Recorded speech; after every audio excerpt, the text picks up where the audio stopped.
à l'entrée, je venais juste de dire m'ouvrez les portes. Effectivement, ça nous est tombé sur la tête doublement, à double sens. Et on s'est dit là, on est mal. La désolation totale, quoi. On a dit ça y est, c'est foutu, c'est bon. Donc j'étais côté artiste, cuisine artiste, ressenti désespéré. Ça fait depuis 1 an qu'on travaille dessus. On voulait vraiment que ça se passe bien cette année.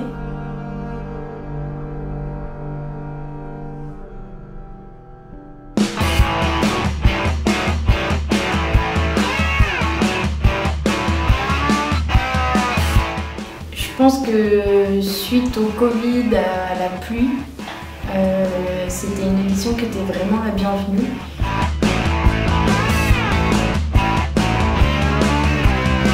Oui, et puis ça, enfin, je veux dire, nous on est au niveau du NABAP, maintenant on a adopté ce principe de libre participation, tout simplement parce qu'effectivement ça permet à tout public de pouvoir participer à ce genre d'événement et venir écouter des concerts de qualité et voilà, sans faire de distinction sociale. Ouais, personnellement, elle a fait du bien parce que ça montre aussi que malgré les difficultés qu'on a pu rencontrer, par exemple comme la météo, on est encore debout et que peu importe la situation, les éditions, même si elles sont réussies ou pas forcément ou moyennement réussies, je sais pertinemment que l'année d'après, le festival verra le jour, peu importe la forme.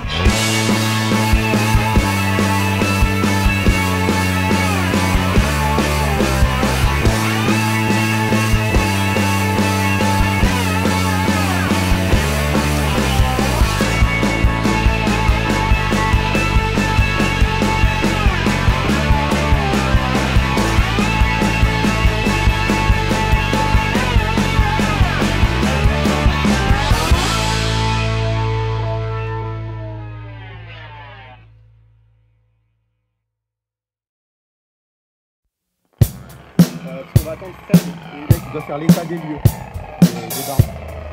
Il y a une équipe qui est à vous.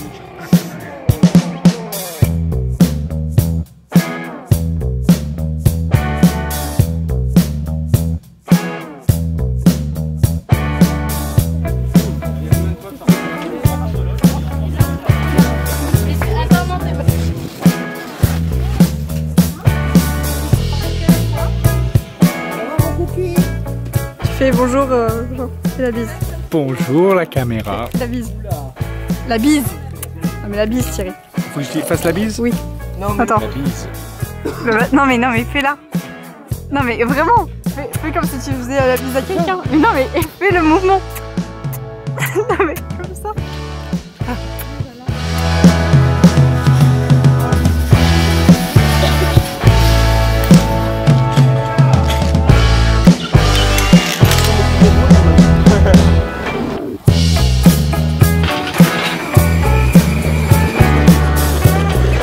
C'est ce que je dis à tous les jeunes et ce que je dis et je le répéterai tous les ans. Pour moi, le montage, c'est le meilleur moment du festival. On a eu une super équipe de nouveaux jeunes qui étaient au taquet. Enfin, tout le monde s'entraide. Aider en fait à participer au festival, ça m'a énormément plu. 2024 est le meilleur cru de toutes les années, je crois. On n'a rien fait, tout s'est passé, ça a coulé, ça s'est déroulé très bien. La cohésion de groupe, quoi.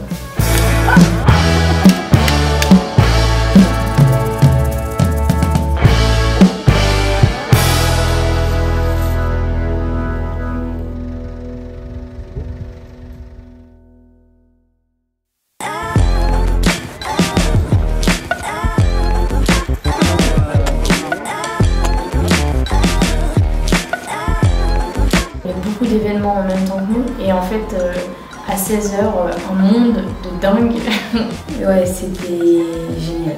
C'est aussi une chouette idée qui prend son public maintenant, qui prend forme. Mais tous les retours qu'on a eu, c'est que du positif. Avec un calendrier qui nous a permis de faire vraiment une édition super, juste avant le Bobas. Et les gens ont envie de venir à ce festival Bobas Kids et je pense qu'ils l'attendent. Puis là, du fait que ce soit le jeudi, Ça permet qu'on puisse nous y aller déjà, on n'avait pas besoin de démonter comme les dimanches, on pouvait être présent, ça nous a permis de voir un petit peu comment ça se passait et de consommer sur place aussi.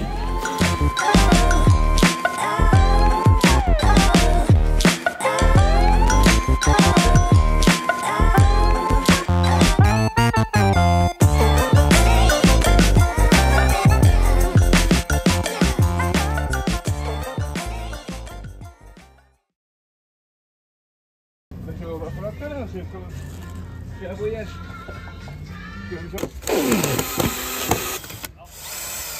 C'est indispensable et puis c'est apprécié.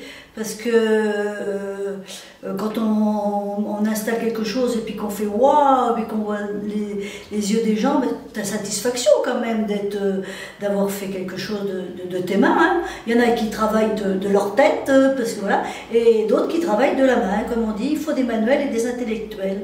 Là, on se sent vraiment dans pas juste une fête avec 3 barnums, quoi. Un beau spectacle, une belle scène et un bel environnement où on se sent bien, quoi. Ils ont su donner un cachet au festival qu'on n'avait pas avant et un côté très professionnel.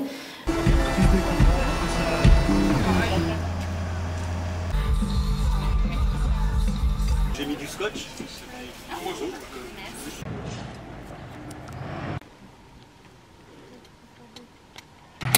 On va peut-être commencer que d'un côté.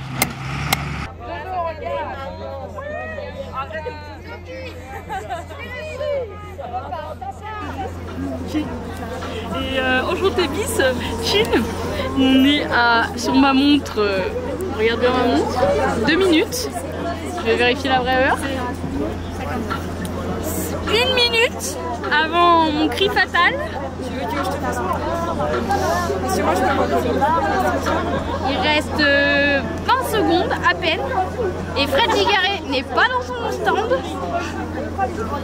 Dans 20 secondes, Fred Gigaret 15 secondes. Tiens mon téléphone et mon Il reste 10 secondes et tout le... On est prêts? Je vais me mettre par là-bas. Faites coucou à la scène, les filles! Comment? Faites sourire! Coucou!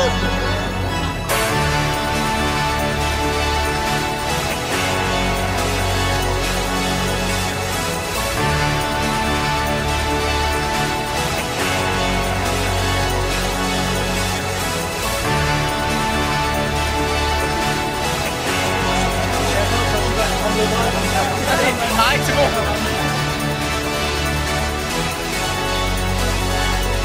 Waouh! Waouh!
Waouh, c'est passé vite, trop vite. On a déjà fait 3 jours là, c'est pas possible. Le premier soir, on a un peu profité du festival parce que voilà, ça s'est doucement mis en place. J'avoue que le deuxième soir, on a été la tête dans le guidon. De voir plein de gens s'amuser qui ne connaissaient pas spécialement et qui ont dit on viendra. Donc ouais, c'était vraiment top. D'être dans ce collectif, de pouvoir coordonner ce collectif avec Sophie, Nathan et Tiffaine et vraiment vivement 2025. Déjà de voir le public présent, c'est formidable, c'est vraiment une grande reconnaissance et quelles que soient les éditions, moi je tire mon chapeau au festival parce que ça permet de réunir plusieurs générations, de réunir plusieurs associations et je voudrais tirer un grand coup de chapeau aux jeunes qui font un boulot formidable. Parce que c'est le but aussi des nouveaux bénévoles, c'est d'apporter un autre regard. Parce que quand on est à l'intérieur, il y a des choses qu'on oublie parce qu'on est dans les habitudes. Et les regards extérieurs aussi aident à faire des choix, à prendre des décisions, à changer certaines choses. Se dire, waouh, ça fait 9 ans, on a réussi à passer par des moments qui étaient durs durant ces 9 ans. Et là, on a réussi une édition qui était magique. Une pleine réussite et puis que les années soient les mêmes l'année prochaine, l'année d'après. Et puis ce sera super parce que d'année en année on a grandi. Oui, prête pour continuer l'aventure en 2025. Oui, oui, on va essayer d'être là, hein. Faudra bien de toute façon. À fond, 25, 26, 27, 28, etc.